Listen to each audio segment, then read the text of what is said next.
Hey, what's going on, everybody? I am here, Mansa Myri, the COO of the Historical African Martial Arts Association, and welcome to episode 3 of HAMAA Reads. Today, we are going to talk about a chronicle from 13th century Ethiopia that details a war between the rebel Sabar ad-Din and the Ethiopian king, Amda Seyon I. This is going to be an awesome show, and I really hope that you guys will enjoy listening to it and hearing us discuss it as much as we did researching it. On this episode today, we have Z Dukes, who is also a member of the HAMAA Association. Z, come on up here. Hey, y'all. Z, thank you for joining us today. Tell everybody what you do with the HAMAA Association. I do a number of things. I primarily help with teaching classes when we have like events like the gathering. I also help with the social media page as well. And then just kind of anything that we need to kind of help to advance the organization. Phenomenal. So how excited are you for us to get into today's topic? I'm excited about it. I actually learned quite a few things reviewing this. It was a new piece of history for me. So I'm hoping people are able to, enjoy it as much as I did and learn something from it and maybe expound upon whatever knowledge that they already have. Excellent. So let's talk about today's reading. So today we are talking about the war between Amda Seyon I and Sabar ad-Din. So for those of you who are unfamiliar with what 13th century or 14th century, I should say, Ethiopia looked like, we are talking about an empire that by this time had been cut off from the rest of the Christian world for, we'll say, a good 700 years. Because we had the Islamic expansion that basically took over Coptic Egypt and most of northern Africa. And so the direct relationships that the Abyssinians enjoyed with the Byzantine Empire were basically done. But also, due to the topography of the kingdom, they've been able to protect themselves from consistent invasions from the different Islamic caliphates, and of course, from various, or should I say sultanates, and of course, the various uprisings that may have happened at the time. Now, Amda Seyon I was a violent expansionist. He seized territory. He often went to war with the Somali kingdoms in the southeast, specifically the Ifat Sultanate, and then which would later become the Adal Sultanate. And the wars were pretty brutal. There was a lot of slavery. There was a lot of death. And it does make for good reading. But we also have to remember that these events happened to real people at a time when life was not as nice as it is now for a lot of us today. So without further ado, let's talk a bit about the piece that we are reading. So what we're reading is a piece written by someone who's known as the chronicler. So the name of this person wasn't actually recorded, or at least in this translation, it wasn't recorded. What we do know is that this person who wrote this down was an eyewitness to the events of this conflict. King Amda Seyon, whose name prior to being coronated was Gebre Meskel, again, was quite the expansionist. He is responsible for burning a lot of towns and enslaving a lot of people. So he was quite the dangerous king in his day, but he was also a man of his time. In the 1300s or in the 14th century, we see a lot of expansion in terms of the growth of the Golden Horde of the Khanate in Central Asia. Japan was dealing with the seeds of what would later become the Sengoku Jidai. The Reconquista was raging in the Iberian Peninsula. And then, of course, you had, the 100 Years' War happening in mainland Europe. So there was just a lot happening at this time. So let's get into the chronicle. Now, this piece that we are reading today is called The Land of Seyon. It's an excerpt from what's called The Glorious Victories of Amda Seyon. So this is part of a series of writings of Amda Seyon's military victories. So are we ready to go, Z? All right. So the first thing I want to say before we start in this is, or the last thing I want to say is that there will be a lot of religious terminology used here. And this is again because Ethiopia was a Christian kingdom. And so a lot of the writings of the period housed or contained a lot of Christian language allusions to worship, etc. So just a piece of knowledge there that we will be reading a lot of terms that are related to one particular religion in this text. And we begin. Let us write, with the help of our Lord Jesus Christ, of the power and the victory which God has wrought by the hands of Seyon, king of Ethiopia, whose throne name is Gebrameskel. Now, the king of Ethiopia heard that the king of the rebels had revolted, and in his arrogance was unfaithful to him, making himself great, like the devil who set himself above his creator and exalted himself like the Most High. The king of the rebels, whose name was Sabar ad-Din, was full of arrogance towards his lord Seyon, and said, I will be king over all the land of Ethiopia. I will rule the Christians according to my law, and I will destroy their churches. Having said this, he arose, and the word Elwan can also be translated as infidels or non-believers. The Ethiopian royal family, known as the Solomonic dynasty, claimed descent from the union of the Queen of Sheba and the King Solomon of Israel from 962 to 922 BCE, the son of David, and then this is, of course, reference to particular texts in the Bible. According to Ethiopian tradition, Menelik, the son of the Queen of Sheba and Solomon, set out and came to the land of the Christians and killed some of them, and those who survived, both in women, men and women, he took prisoner and converted them to his religion. And after this, so after Sabat ad-Din had invaded Ethiopia and forcibly converted some people to his religion, it says here, after this he said, I will nominate governors over the provinces of Ethiopia. And he appointed governors over all the provinces of Ethiopia, even those which he had not been able to reach. But the feet cannot become the head, nor the earth the sky, nor the servant the master. And the perverse one, the son of the viper, the seed of the serpent, the son of a stranger from the race of Satan, thought covetously of the throne of David and said, I will rule Seyon. For the pride entered into his heart, and into the devil his father. He said, I will make the Christian churches into mosques for the Muslims. I will convert to my religion the king of the Christians, together with his people, and I will nominate him governor over one province. And if he refuses to be converted to my religion, I will deliver him to the herdsmen, that they may make him a herder of camels. As for the queen, Zanmangesa, the wife of the king, I will make her work at the mill. Saying this, he collected all the troops of the Muslims and chose from among them the ablest and most intelligent. These, in truth, were not able and intelligent, but fools, men of error, impostors, who foretell the future by any means of sand and take omens from the sun and moon and stars in heaven, who say, we observe the stars, but they have knowledge only of evil. They have no knowledge of God. Their knowledge is of men which fades and perishes. As for St. Paul, who says, God doth make the foolish the wisdom of the world. Let us return to the original subject. This evil man then questioned the diviners, saying, now tell me, I pray you, shall we conquer when we fight with the king of the Christians? And one of them rose, a prophet of darkness. When Sabar ad-Din, the king of the rebels, examined him, this diviner answered him persuasively, saying, behold, the kingdom of the Christians is finished. It shall be given to us, and you shall reign in Seyon. Rise, make war on the king of the Christians, and conquering you shall rule him and his people.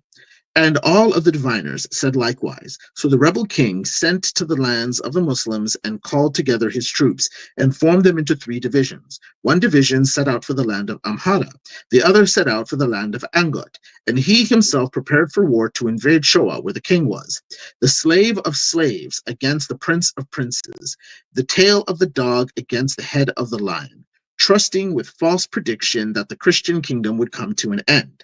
As for us, we have all heard and we know from the Holy Scriptures that the kingdom of the Muslims, established but for 700 years, shall cease to be at a proper time, but the kingdom of the Christians shall continue into the second coming of God, according to the words of the Holy Scripture. Above all, we know the kingdom of Ethiopia will endure till the coming of Christ, which David prophesied, saying, Ethiopia shall stretch her hands unto God. So this is interesting, right? We are talking about the lead up to the war in itself. Z, what do you think about what we've read so far?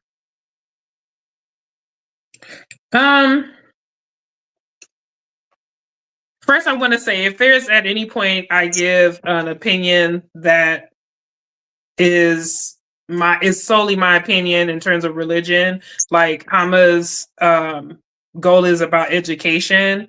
And so if I express an opinion about religion, it's not a representation of the organization. I just need to say that. I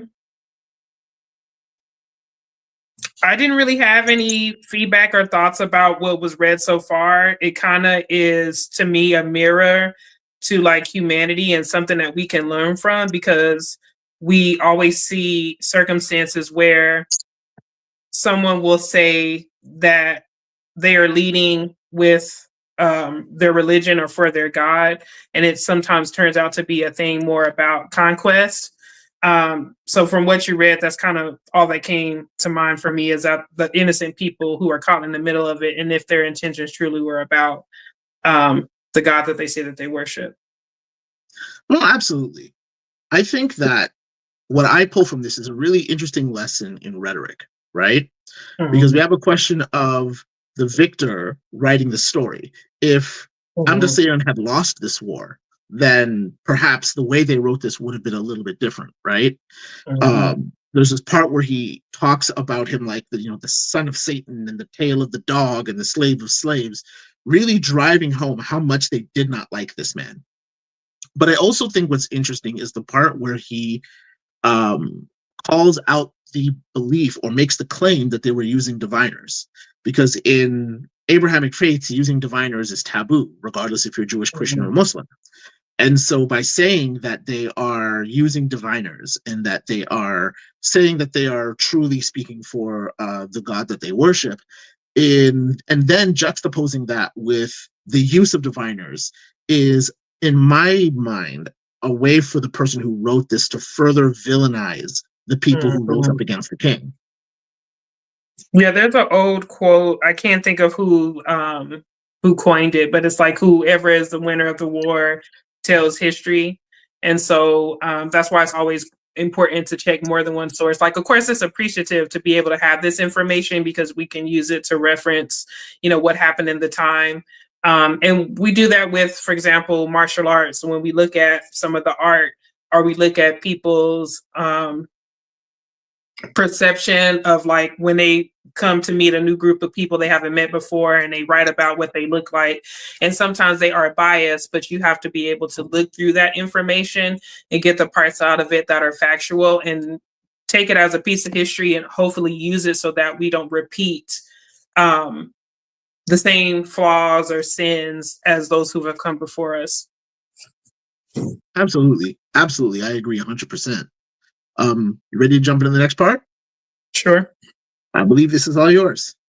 The messengers whom the king has sent to the rebel returned to him the whole answer of the renegade, that rebel against righteousness. Hearing the insults of the evil man, the king called together his commanders. He sent them forth to war against the evil Sabradin on the 24th of Yakatit, saying to them, "May God give you strength and victory, and may he help you."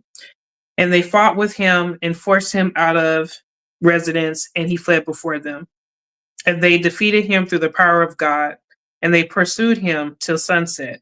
But he escaped them, going by a different road. God threw him down from his glory. Then the army of the king set forth and attacked the camp of the rebel. They looted the rebels' king's treasure, houses, into gold and silver, and fine clothes and jewels without number. They killed men and women, old men and children. The corpses of the slain filled a large space, and those who survived were made prisoners, and there were left none but those who had escaped with that evil man. But the soldiers could not find a place to camp because of the foul smell of the corpses, and they went to another place and made their camp there. The king, hearing that the rebel had escaped, went into the tabernacle and approached the altar. Seizing the horns of the altar, he implored mercy of Jesus Christ, saying, "Hear the petition of my heart, and reject not the prayer of my lips, and shut not the gates of thy mercy because of my sins, but send me thy good angel to guide me on my road, to pursue mine enemy, who has set himself above thy sheep and above thy holy name." And having said this, he gave an offering to the church of colored hangings for the altar and went out. Then he sent other troops, cavalry and foot soldiers, strong and skilled in war, powerful without comparison in warfare and battle. He sent their commander to make war in the land of the renegades, who were like Jews, the crucifiers, because like the Jews, the crucifiers, they denied Christ. He sent troops to destroy and devastate them and subject them to the rule of Christ. The rebel was filled with fear, and not knowing where to turn, for fear had taken possession of him. He sent to the queen, saying, I have done wrong to my lord, the king. I have wrought injustice against him, and it is better that I fall into the hands than into the hands of a stranger. I will come myself and surrender to him, that he may do what he will to me. Thereupon, the queen went to tell the king the whole of the message from the rebel Sabradin, whose acts, like these, named broken judgment, consist of insults, mad rage, errors, contentions, and arrogance. When the king heard the message which the rebel had sent to the queen, he was exceedingly angry and said to the queen, Do you send him a message and say, if you come, or if you do not come, it will not trouble me. But if you go to a distant country, I will pursue you through the power of God. And if you go into a cave, or if you just run away, I will leave you alone. I will not leave you alone, nor will I return to my capital till I have taken you. Now when he received the message, Sabra ad-Din set out and came to the king and stood before him. And the king asked him, saying, Why have you behaved thus to me? The gifts which you formerly sent to me, you have given to your servants, and the multitude of goods of silver and gold which I gave to the poor, you have taken away. Those who traded with me, you have bound in chains. And what is worse, you have aspired to the throne of my kingdom, an imitation of the devil, your father, who wished to be the equal of his creator. When the rebel heard these words of the king, he was at a loss for an answer in the greatness of his fear. For he was afraid of the king's presence, and he answered, Do with me according to your will. And immediately the soldiers who were on the left and right of the king stood forth in anger and said, This man is not worthy of life, for he has burnt the churches of God. He has slain Christians, and those whom he did not kill, he has compelled to accept his religion. Moreover, he desired to ascend the high mountain of the kingdom. And some said, let us slay him with the edge of the sword. Others said, let us stone him to death. And others again, let us burn him with fire, that he may disappear from the earth. And they said to the king, Think not, O king, that he comes to you honestly and freely, for he trusts in his magic art. And so saying, they lifted from his bosom an arm, a talisman, and revealed the form of his magic. Then said the king, Can your talisman deliver you from my hands in which God has imprisoned you? And he gave orders for in 2 hands to be bound with iron chains. He did not wish him to be killed, for he is merciful and forbearing. Thus was taken the rebel in the net which he himself had woven, and in the snare which he himself had set. After this, the king sent news to the capital of the kingdom. There is good news for you. With the help of your prayers, I have defeated my enemy, who is also the enemy of Christ. The Bible, 1 Corinthians, there's a few scriptures listed here. The Bible, 1 Corinthians, chapter 1, verse 20, Psalms, chapter 68, verse 3, and a date, February 18th, 1329. A tent used in a chapel in the king's camp. As was the fashion in ancient Israel, Ethiopian altars had horns on all 4 corners. Suppliants would grasp one while praying. And the first king of Ethiopia brought the Ark of the Covenant to Ethiopia, where it is still revered as the country's most sacred relic. The Ge'ez, transliteration of Zion, one of Jerusalem's hills and common symbolic term for Jerusalem and even the entire Holy Land. Here, Seyon refers to Ethiopia because the Ethiopians call partial Hebraic descent. Amda Seyon means pillar of Zion. I do not know how to pronounce it. The Va'aya are Ethiopian Jews who committed. Huh? Falasha. Okay, thank you. Are Ethiopian Jews Cuslitic people whose ancestors had intermarried with Jewish immigrants from Yemen.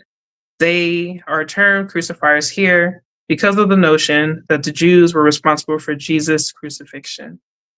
Queen Mengesa, week of King Amda Seyon, a pun, and Gies Sahara means break and means judgment. Actually, the Arabic name Sabir ad-Din means constant in the face.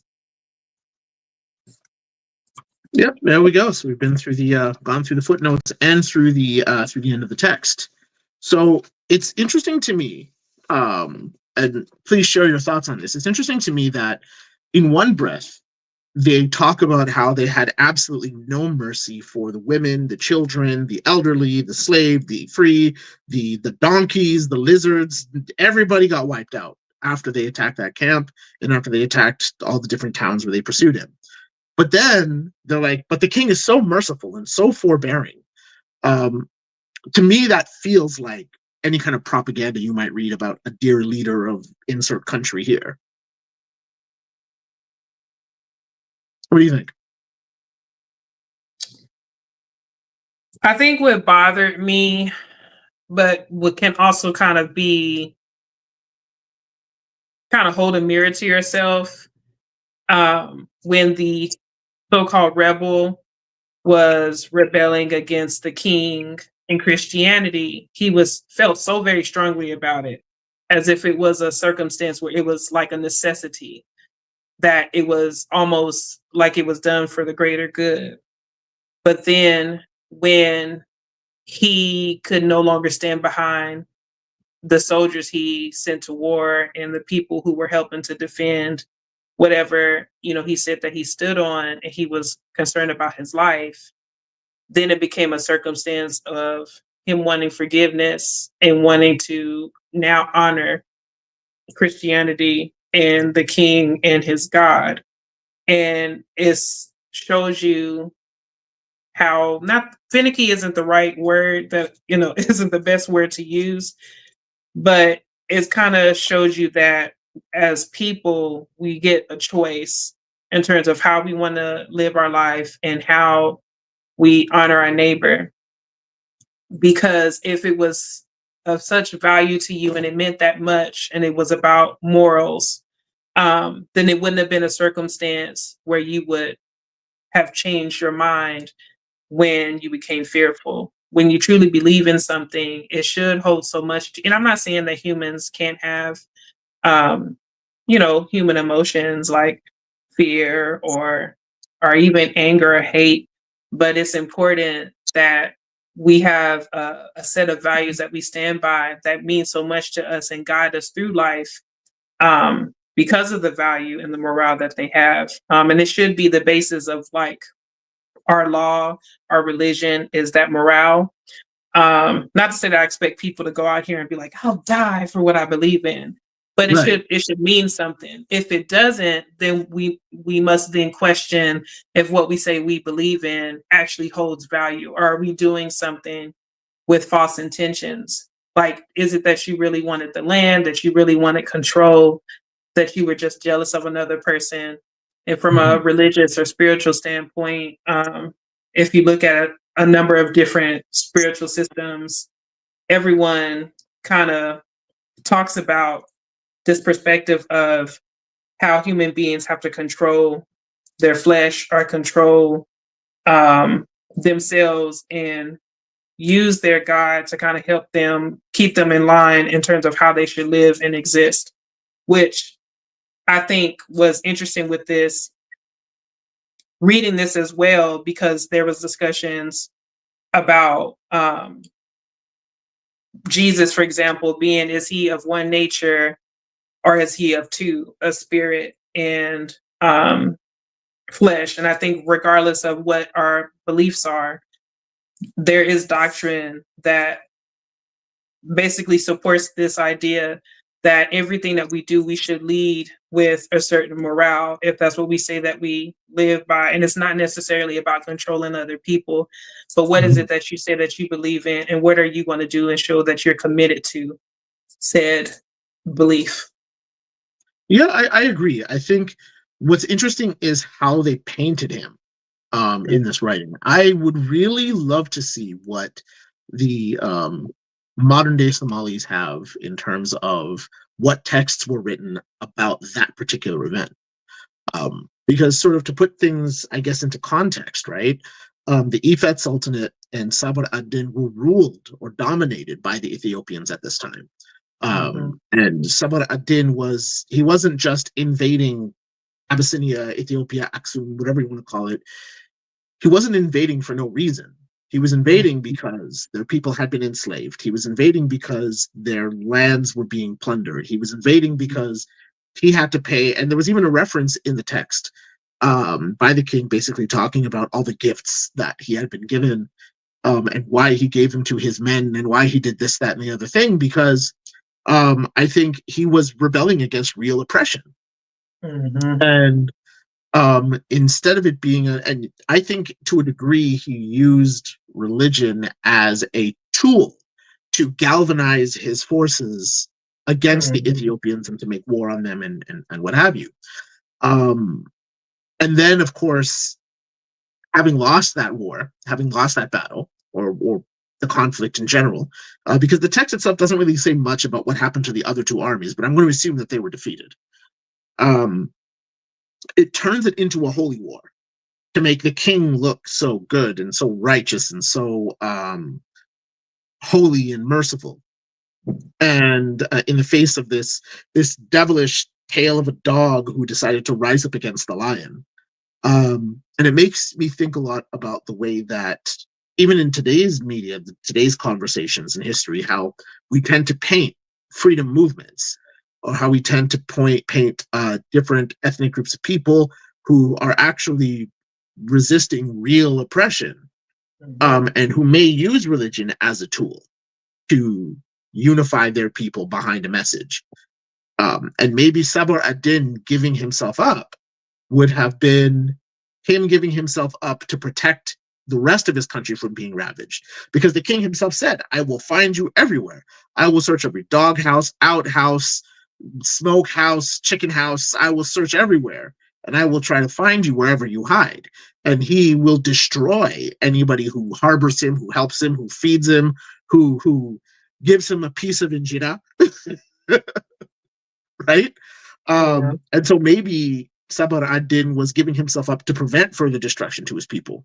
But I think, like you said, I think they described him in this way to make him look like a coward on purpose. I really like the point that you brought up in terms of like what would be if we were coming from another perspective, how would he be perceived and how would they talk about him? Right. And two things came to mind. One was looking at the text and them saying, well, this is what his name means. But then when you find out the actual, meaning of his name, it's a whole other thing. So that gives you context. And it makes me think of, I know this is a controversial topic, but it makes me think of the Jews and Hitler. Right. We did have a circumstance where the Germans had maybe real reasons for being frustrated because they were fighting against oppression. And then you get a figure like Hitler who decides to orchestrate a certain attitude through imagery and whatever else to persecute all Jewish people, even those who are innocent. And then it led to this horrendous tragedy that we see today because they were experiencing something, but they went about it in an inhumane way. And so depending on what side you are on and what your personal beliefs are and the access to information that you have, you might find someone who thinks that Hitler was a saint and did the best thing for the Germans. And then on the other end, you could have Right. a totally different perspective. But if you look at Mhm. both accounts and you get the facts together, you can make an informed opinion. And we could also use it as an opportunity to learn so that we don't have something like that happen again. Right. Like, I love that when they talked about the war here, they put details on all these people who were dying, children, old men, and they wrote it in that way so that you can get an idea. Because when you think of soldiers, you think of the best of the society, like they said, the able Right. people, the most intelligent, and those are the people who are leading the war. But there's also innocent people who get caught in that too, who maybe felt that freedom to religion was an important thing. And they might have felt that Muslim people and Christians were both equally could be great people, no matter Right. what, God they believed in. But they ended up being, we see this today with Palestine and Israel. And so seeing something from the 1300s, for one, is profound, that there's religious doctrine, that there's accounts that are available to us to read today is pretty insane to think about. Like, when I do genealogy research, I can't find information sometimes about my family from the 1700s. So to think we can go back that far and have this to reference, I would hope that we could use history as like a tool as to how to move forward, because Right. if we don't, we'll continue to have the same cycle over and over again.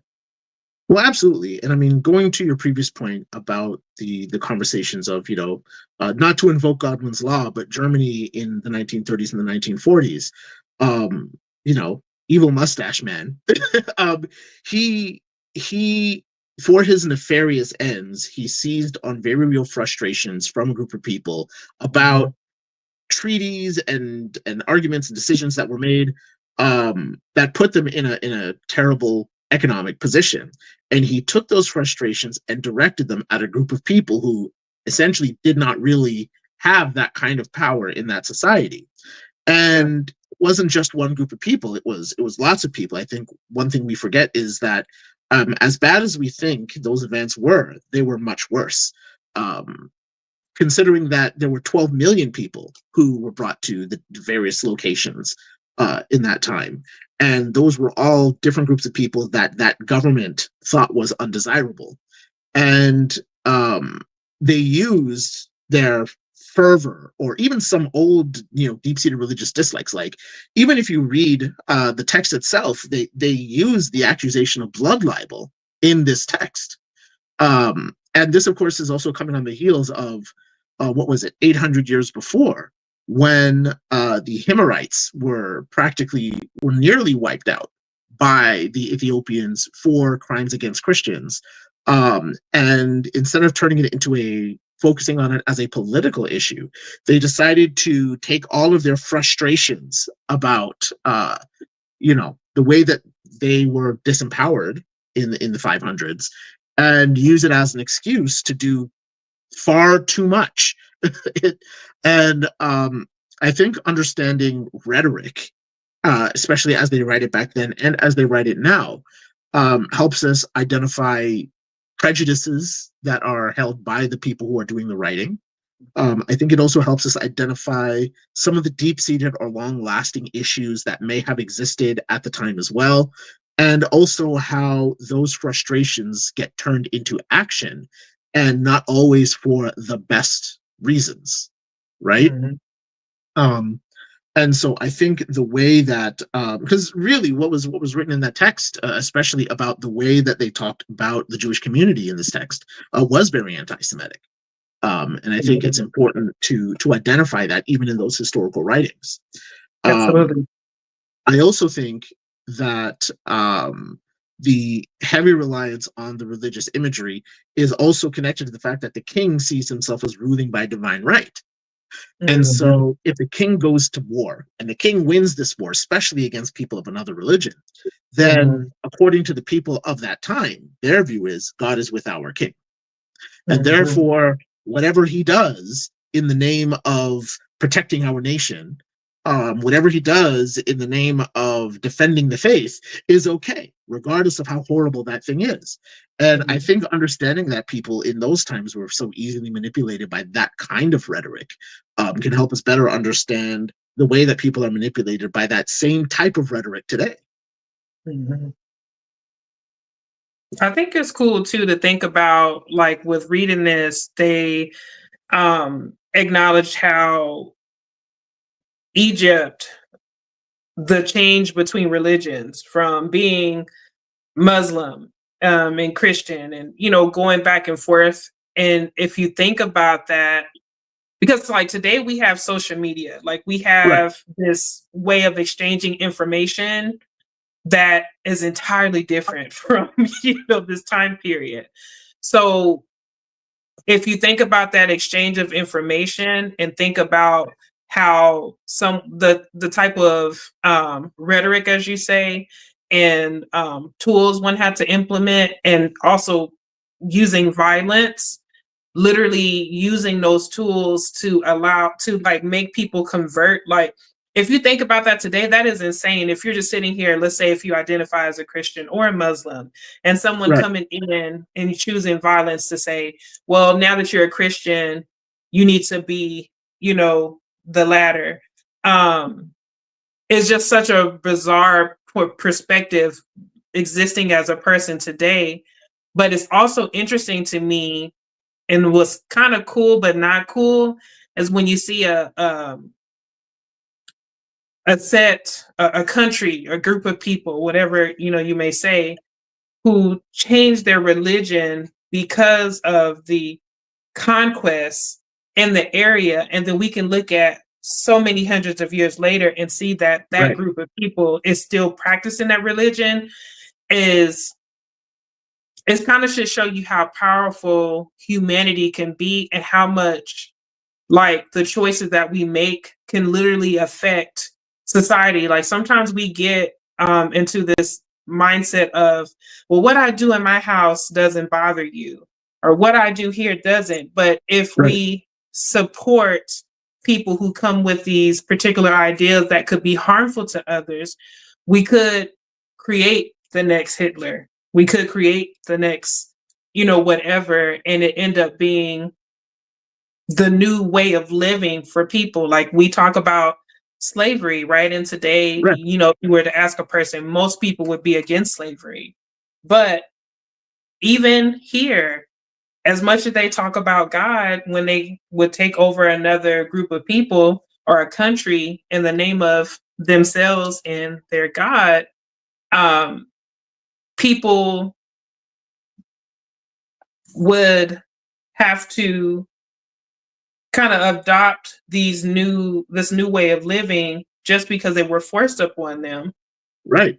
Like, there wasn't any choice. So think about if you were in this position today, how your vote, your support, your sharing of a post, you choosing not to educate yourself about something, to not look at both sides equally, could literally put you in a position where you could give someone power, and then you can't take it back once it's done. Then you have to Yeah. work harder to undo. So that's the cool thing about history, like, is being able to see something happen in this period of time, and hundreds of years later, that is the new norm. Yeah. Even people, like, you see a group of people have a certain set of traditions, then conquest happens. You get one tribe, it becomes three tribes. They phenotypes change, religion changes, all these different things, customs, the way they pray, whatever the case, because now they have a conglomerate. And I think it's cool when that happens, but it shouldn't be a circumstance where it is a group of people combined because of violence, if that makes sense. No, it absolutely makes sense, and it's one of the weird things about the human condition, in my view, right? Um, because ostensibly, we all understand that we wouldn't want a foreign people to show up, take us over violently, force us to speak a language that we don't want to speak, force us to practice a religion that we don't want to practice, force us to eat food that we don't want to eat, force us to abide by laws that we don't want to abide by because we prefer self governance. And that's been a constant with human beings everywhere, right? Mhm. But it also happens that when a group of people does manage to dominate another group of people, even if the way that this domination, this defeat, this victory, whatever you want to call it, happened, they will find ways to manufacture consent in those sort of to allow for that. Because, for example, if you follow, we'll call it the purple people eater religion, right? So you worship the purple people eaters, right? Well, they don't actually eat people, but let's go with that. And the purple people eaters that you follow will say, you cannot take the life of another human being, right? Regardless of what the circumstances are, there is no right reason for you to do that. But that other group of people living just over that ridge happen to have some resources that you really, really, really want, and you do not have the money to buy it, or you don't respect that group of people enough to do any commerce with them. So instead, you say, well, in the defense of our faith of the purple people eaters, we are going to have to cleanse the land of these infidels, and we're not going to do it with sandwiches and nice dinners. Instead, we're going to burn their villages and run them out, because that is how we preserve our belief in this faith, right? And then, of course, when they write the chronicles, like this one, as I mentioned earlier, in one breath, they killed everybody in that town, everybody in that camp. They didn't ask questions. They didn't find out if they were Christian slaves or if they were camp followers or if they had been recent converts or what have you. They didn't ask any of those questions. Instead, they just said, all of you are gone. And then the king suddenly is merciful because he allowed that guy to live. So it's you wipe out 1,000 people and you are showing the power of your religion. But then you allow one person to live, but you are also showing the power of your religion. So then, you end up asking the question, which is it? Right?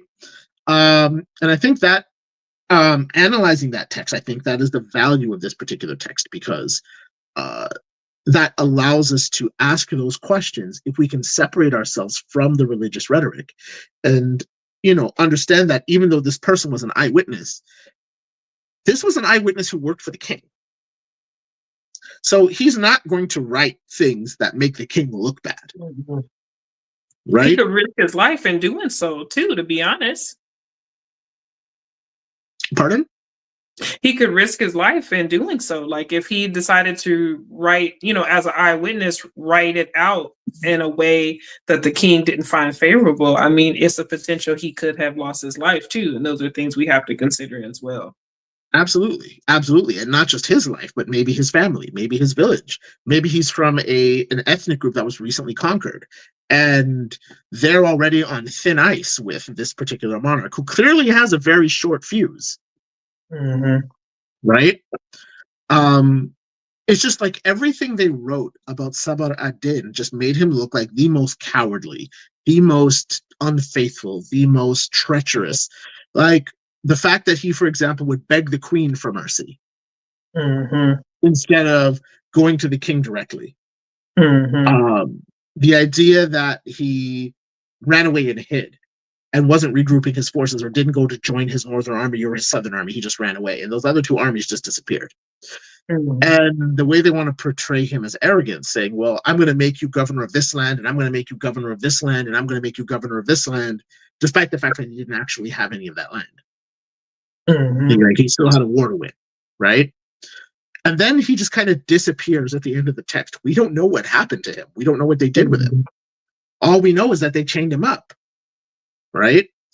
Or the idea that he didn't want to take the life of Seyon and the queen, but instead wanted to make him a goat herder or a camel herder. It was. He wants him to herd camels, and he wants his wife to work on a mill. To me, that sounds like a person who wants to. It's kind of like when you saw communist revolutions of the early 20th century, and the former ruling family now has to work on a farm. And the whole idea of you sat with all of this privilege for so many years, and now I'm going to teach you what the common people have to deal with. And I think that's a really interesting tidbit that the chronicler put in there. I mean, I just be really interested to see what the descendants of the Ifat Sultanate wrote about these particular events, because I feel like their perspective would be completely different from what's written here. I thought that was interesting too. When I read it the first time, I kind of chuckled. Like, I'm gonna make you do what the common folks do, and it's like interesting because there's so much of I'm going to attack you with my God, and I'm going to do this because I'm of God. But then God's people are also, the so-called commoners. So like, what does that mean? Like, what is the reason that being reduced to not reduced is not even the word, but that's essentially how they perceive it. You're being reduced to doing this work.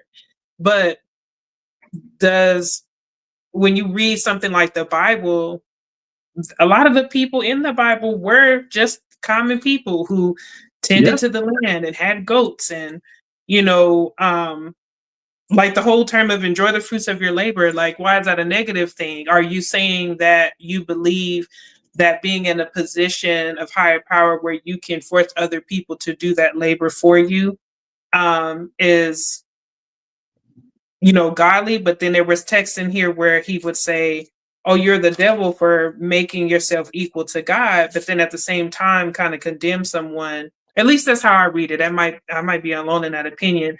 But if you Right. say you're the devil because you are making yourself equal to God, but then on the same, notion, you're like, oh well, that common work is just like not what I want to do. And it's like, is that ungodly? Are you saying that you have to be at a particular place and be able to use and exploit other people to be of value in the society?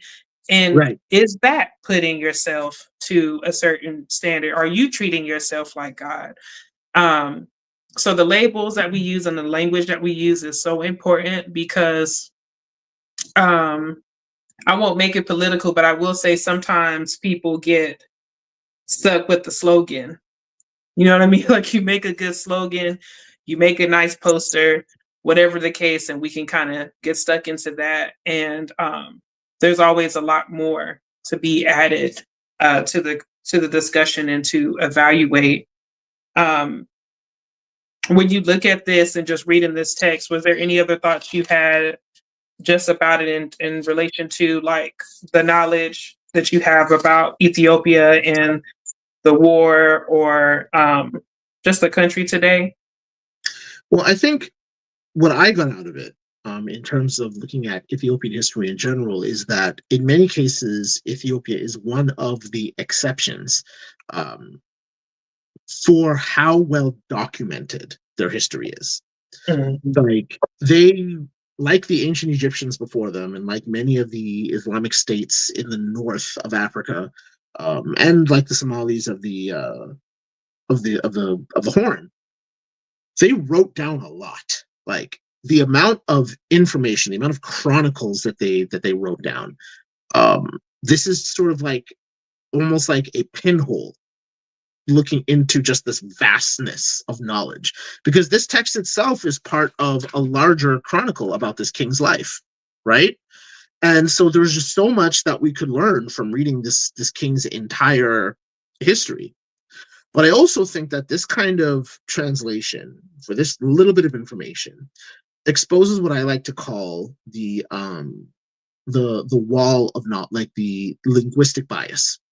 And Mhm. what I mean by that is, if you are a person who only speaks English, right?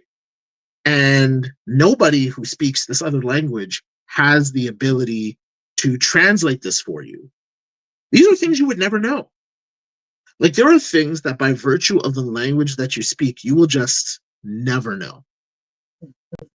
And something like this could be common knowledge or common discussion in academic circles in Ethiopia, right? They could be teaching about rhetoric in an Amharic language class using this.